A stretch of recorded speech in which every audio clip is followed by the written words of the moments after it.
What's happening, everybody? It's me, Crazy Frankie, and I'd like to welcome you to my Week 8 4 key game picks. Week 7 thoughts before we get into Week 8.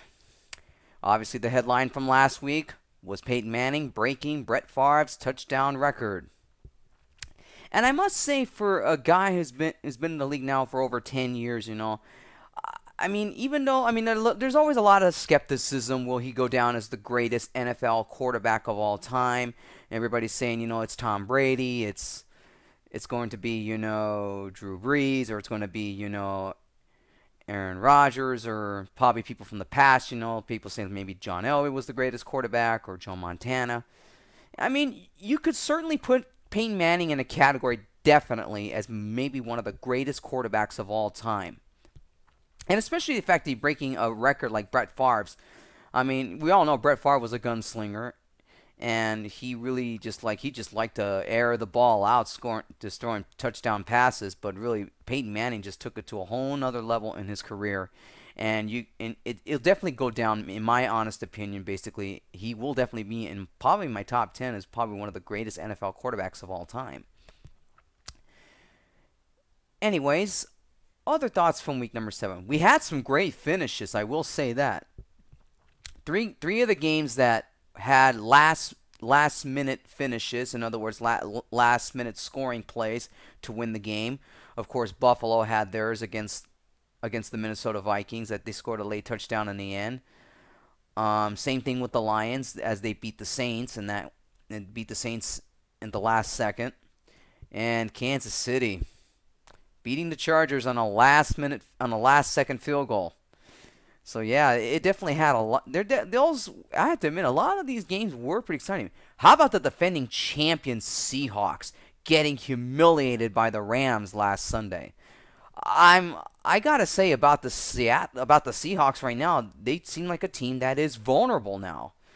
Really, if anybody had noticed in their last 2 games, including this one against the Rams, you notice, wow, there seems to me like the Legion of Boom defense really has become the Legion of can't stop anybody. I mean, look at what the Rams have done. I mean, the punt return for a touchdown, the fake punt pass that led to a first down that basically sealed the game for the Rams, and of course there was the controversial fumble that within the last minute. That we all, it looked to me, it was really, if anybody who watched that game, it was really hard to say about that fumble, because it did look, it was really a huge scramble and the scrum, it was really tough to say who came out with the ball. I mean, a lot of people said that, it was hard for the referees to overturn that, and it's a little understandable, but if you looked at the replays, I don't understand why this was not reviewed. They implemented a new rule this year that, remember what happened in the NFC Championship game, when Navarro had that injury and then it was a fumble right there, but it was not reviewable. They implemented that rule this season, and how was that fumble in that game against the Rams and Seahawks not reviewable? How come they didn't review it? That to me is another question on all of it. I've seen so much of that replay. It looked like Seattle had the ball, but what can I say? The Rams came out the victors in this game, so give them credit. The defending champions now are barely at 500. They're 3-3, and a lot of people are skeptical now. Are they in danger of missing the playoffs? Who knows? Other thoughts from Week 7. What can I say? This Dallas Cowboy team continues to just be dominant. They did a great. Well, I'm surprised the New York Giants made that a game. I will give the Giants some credit there. They are a divisional opponent, and who better to know the Cowboys than teams in your own division? Giants really made it a game, but I think they lost by 10 points. But this Cowboy team, is hard to say if they really are for real. I'm not going to say that yet, because I need to see them play against the Eagles, because remember, the Eagles are right on their tail, and they're battling, and those 2 teams are going to be probably more likely the only 2 teams that are going to be battling for first place in that NFC East division. Tough to say right now what will happen, but I really need to see them play the Eagles, and then I will start judging who will end up winning that division. I still think the Eagles are still the team to beat in that division, but look out for the Cowboys. They're on a roll. Give them a ton of credit. Anyways, enough chip chat about Week 7. Let's get into Week 8. Looking at the schedule for Week 8, it's a little bit tough to pick out some good ones because a lot of the schedules are teams that are playing teams with an under 500 record, but I will include them because they might turn out to be good games. I mean, like I said, every time anybody who watches my videos, it's very hard to pick out 4 good key games because some of them might be blowouts. They might be, and I'm more. It's to say I might be wrong on my picks, but this is what I can come up with because all of my picks, I really do a writing blog post for that. So if you really want a little bit more on about the entire week, go to my writing blog at thesportblog.blogspot.com for everything else. And this is only a special video that I do every week. Too. I consider them to might be the key games for the current week. So, anyways, which games are they? Let's get into that. Key game number 1, the Thursday night game, the San Diego Chargers at the Denver Broncos. Now, a lot of you are skeptic. A lot of you are probably going to tell me, oh, how's this going to be a key game? It looks like Denver is going to blow out San Diego. All right. San Diego last time when they played the Broncos at Denver, San Diego won. And they played the Broncos very well in this game, and I expect it to be the same thing because the Chargers know if they want to keep pace in that AFC West, they have to beat the Broncos here. This is going to be a tough game to pick, but at all insights, I know a lot of you are saying, well, it looks like it's going to be another blowout for the Broncos and all that. Not necessarily. Look, I know the Chargers are dealing with injuries right now, but they've been playing very well, and they've been managing to keep the games close. I mean, their last game against Kansas City, even though they lost on a last-second field goal, the game was close. And remember, they got their new little weapon in Oliver. Well, look, let's see how he does in Denver. I don't know, but for the Chargers' sake right now, let's see if some key players, both on offense and defense, will come back. And hopefully they'll be. I mean, it's going to be tough because this is a short week for the Chargers and the Broncos. Playing on a Thursday night, and knowing Peyton Manning in that offense, I mean, it's hard to beat the Broncos in Denver the way that offense has been. But the defense really for the Broncos is really stepping up. I mean, they dismantled the 49ers on Sunday night. So what will happen in this game? This game I think will be much closer than you would think. But who wins this game? I cannot be biased on this one here. A lot of people are saying, I know you're going to pick the Chargers. No. I'm going to go with the Denver Broncos here because they're tough to beat at home. And for the Chargers' sake, if everybody was healthy on that Chargers team, I would probably pick this game as an upset. But the Chargers are still dealing with injuries. Like I said, there's no Ryan Matthews. I don't know when a lot of other key defensive players will be back. I mean, remember, the Chargers had some more injuries during the game against Kansas City. And this team is not 100% health-wise. And this is just going to be This is going to be quite a game, but I just think Denver is going to be too much for the Chargers here. The game might be close. The Chargers might make it a game. But I just don't see them beating the Broncos here. And everybody knows me, I'm a Chargers fan, and it's hard for me to go against them. But like I said, I will be cheering for the Chargers on Thursday night because this is a team I follow. But for purposes of video and writing blog, I can't be so biased on a lot of things here. But yeah, I just think the Broncos are more healthier. The Chargers have health issues right now going on, and it's going to be tough for the Chargers to pull off another upset like they did last year in Denver. I just don't see them beating the Broncos here. Key game number 2, the Baltimore Ravens at the Cincinnati Bengals. These two teams have already met at the beginning of the year, and Cincinnati beat the snot out of them.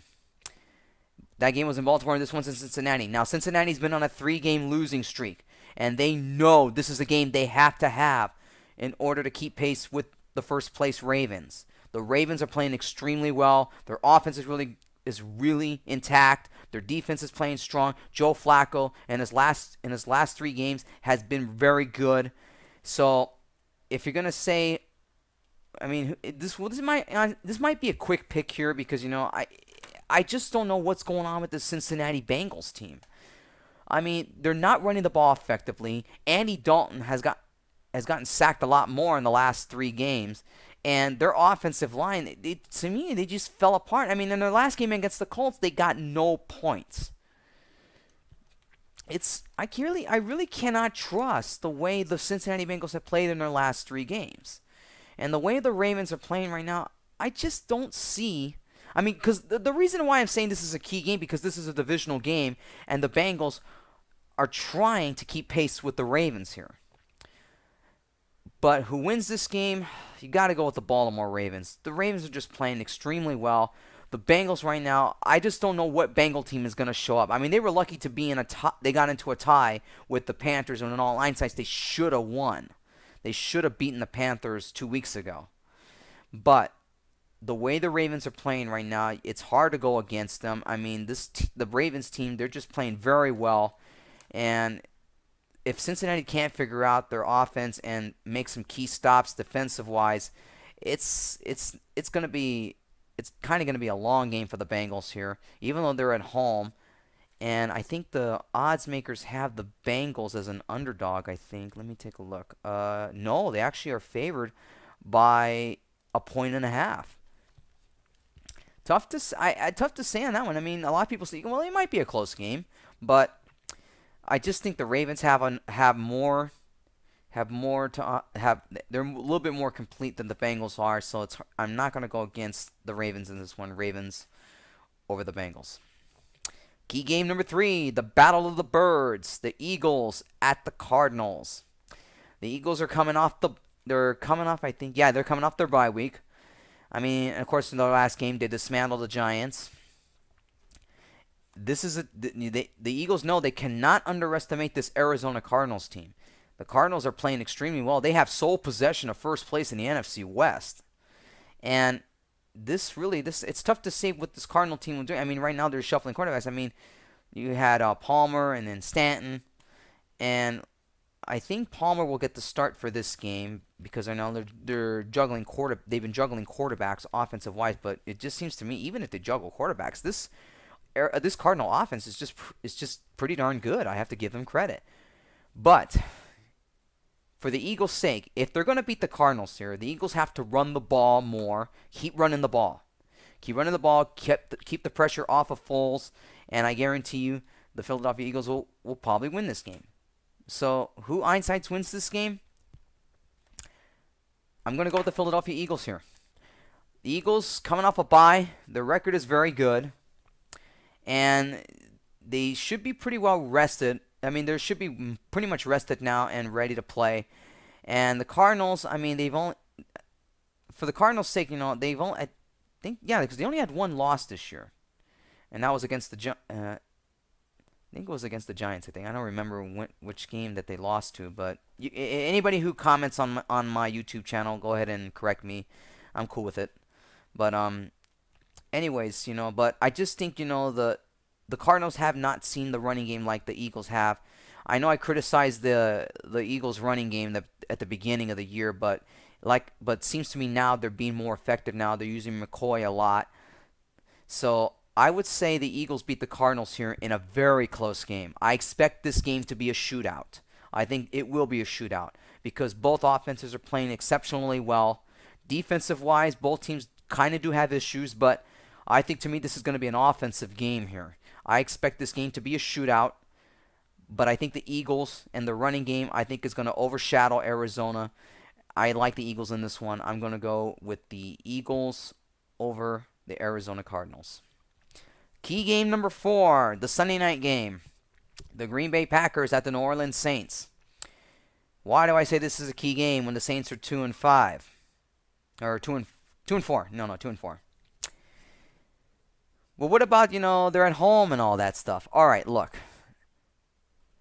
The Saints know this is probably their last chance to salvage their season. I know they're not a good road team, and they tend to play way better at home. But they're facing a Green Bay Packer team that's really, really been on a roll. Aaron Rodgers and that offense are finally clicking. Defensive-wise, they're making some key. They played very well last week and basically destroyed the Panthers. And And they're probably going to pressure Drew Brees a lot more in this game. But for Drew Brees and that offense and the way the Saints play at home, I mean, they really are more of a home team than they are a road team. And this is much needed for the Saints because, I mean, if you look at the NFC South division, I mean, with the exception of the Panthers is the only team that's playing at a 500 level. Everybody else basically is just not playing well. The Falcons, the Buccaneers, and the All Saints are all under 500, with the Panthers only barely leading the division by three wins and 3 losses. I really can't explain how this division became terrible this year. I mean, I thought the Saints would play much better. I've seen it more from the offensive side, but defenses have been figuring them out. I mean, last week, look what happened. I mean, Drew Brees getting intercepted late in the game, which cost them the game. It's really tough to say what to expect from the Saints team. And the way the Packers are playing right now, you could say that the Packers might beat them here. But knowing the Saints at home and all that, look, it's really tough to say. This game is sort of a toss-up here because I know the Saints need this game a hell of a lot more than the Packers do. And the odds makers, and believe it or not, have the Saints as a 1.5 favorite. Which in all honesty, I don't agree with that because of the way the Packers are playing, and I would think they might be more the favorites than the Saints are. This is really a tough one to pick here, and to kind of go with a gut feeling, you would say I would pick the Packers here, but I'm going to go with the Saints here because they need to this is a game they have to salvage the remainder of their season, because I think if they lose this game here, they're done. There's no question their chances to even talk about playoffs and all that are finished because they will be 2-5 if they lose this game and pretty much out of the playoff picture, let alone, I mean, I know they still have a chance at the sorry NFC South, but the rest of the way, I mean, if they can't catch Carolina, they're finished this year. They're just a terrible team this year. I don't know what else to say, but I'll probably go with a little bit of an upset here because I mean, it's hard for me to go against the Saints at home here, and a lot of times this could also be a trap game. We'll just wait and see. I just think, to me, look, if the Saints can play well, if the Saints play well at home and all that, and hopefully Rob Ryan's defense can play much better. I mean, in all honesty, they did fairly well last week against the Lions, even though the Lions still ended up winning. But this is a game they know they need desperately in order to keep pace in that sorry NFC South division. So I'm going to go kind of an upset here. I'm going to say, I mean, I know the odds makers have Green Bay as an underdog here, but I just think, no. The Saints, I think, are the underdogs here. And I will write in my writing block, I will pick the Saints as my upset pick. Because really, the Green Bay's playing fairly well, and I consider Green Bay more the favorite in this game than the odds makers have as the Saints the favorite here. So I'm going to go with the Saints over the Packers, only because, you know, Drew Brees in that offense, they're still good. They know how to play at home. They know what they're doing at home. So I would say this is guaranteed to be a very close game. It's going to be a very close game, but for an upset, I'll go with the Saints over the Packers. All right, everybody, that's it for my video. My video is about to take about 20 minutes. Check out my sports blog at thesportblog.blogspot.com for all of my Week 8 picks. And I will see you all next week when I talk about my picks for Week number 9. Until then, take care and enjoy your football weekend.